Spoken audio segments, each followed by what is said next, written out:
నా పేరు టి భానుమతి రాజగోపాల్ అండి. నేను హైదరాబాద్లో ఉంటాను.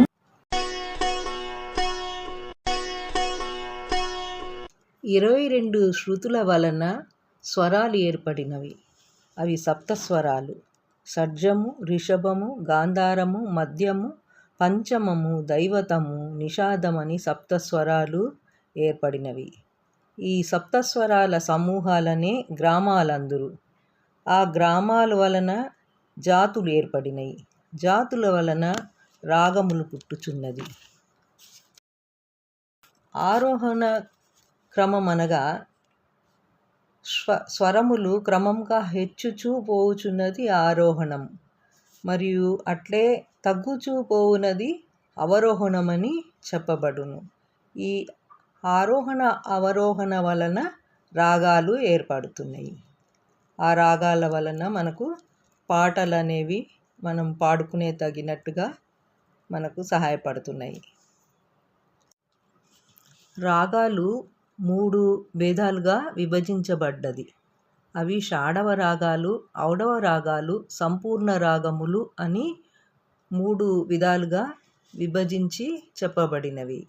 ఎందుకంటే ఔడవ రాగం అంటే ఆరోహణమందు అవరోహణమందు కూడా 5 స్వరాలతోటే ఉంటుంది ఆ పాటకు.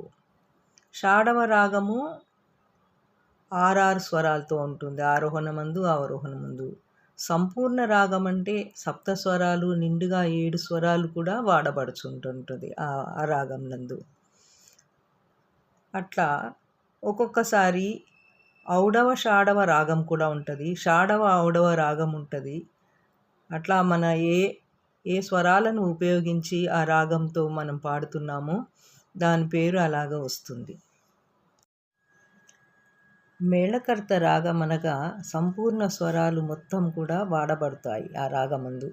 దాన్నే జనక రాగములు, మేళకర్త రాగాలని కూడా చెప్తారు. అలాంటి రాగాలు 72 ఉన్నాయి. ఆ 72 రాగాలు కూడా 12 చక్రాల్లో ఇమిడ్చబడి ఉన్నాయి. ఒక్కొక్క చక్రానికి 6 రాగాలు పంచబడి ఉన్నాయి. జన్య రాగాలంటే జనక రాగం నుంచి 1-2 స్వరాలు తీసివేయబడినవి. అవి జనక రాగం అంటే ఫాదర్ లాగా, ఇవి జన్య రాగం అంటే కొడుకులాగా. సేమ్ అవే లక్షణాలు ఉంటాయి, కాకపోతే 1-2 స్వరాలు తగ్గి ఉంటాయి. దీన్నే ఉపాంగ రాగం అని కూడా అంటారు. దీనికి మరి ఒక పేరు ఉపాంగ రాగం. క్రియాంగ రాగాలంటే వక్రంగా చేయబడిన రాగాలని క్రియాంగ రాగాలు అంటారు. దేశాంగ రాగాలంటే 2 రాగాలను కలిపి ఒక రాగంగా పుట్టినది, దాని దేశాంగ రాగం అంటారు. సో రాగాలని 4గా విభజించబడినవి. అవి రాగాంగ రాగములు, సంపూర్ణ రాగాలు. ఉపాంగ రాగాలు వాటిలాగానే ఉంటాయి, దానికి 2-3 స్వరాలు తీసేసి ఉంటాయి, దాని ఉపాంగ రాగం అంటాము. క్రియాంగ రాగం అంటే వక్రరాగంగా ఉంటుంది. దేశాంగ రాగం అంటే 2 రాగాలు కలిపిన రాగాలు ఏర్పడింది ఒక రాగంగా అని అంటారు. రాగాల గురించి ఇవి క్లుప్తంగా ఈరోజు పాఠంలో చెప్పబడింది.